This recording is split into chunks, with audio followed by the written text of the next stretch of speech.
Всем привет, и с вами я, Саша Хвостов, и сегодня хотел бы рассказать, как взломать копатель онлайн через программу через. Сначала заходите в копатель на карту. Вы видите, я уже зашел. Теперь открываете через, и слева сверху у вас будет маленькое окошко с компьютером слуха. Нажимайте на него. Когда у вас откроется процесс лист, вы ищете тот браузер, на котором открыт копатель онлайн, и нажимаете на него.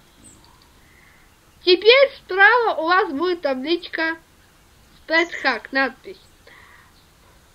И вы рядом с ней ставите галочку.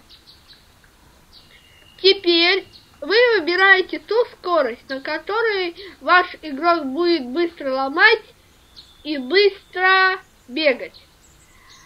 Я советую вам не ставить больше 50, потому что больше 50 игра начнет лагать сильно и игру может вырубить.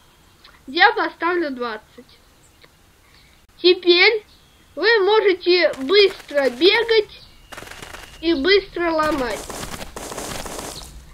Ну все, я заканчиваю свой рассказ.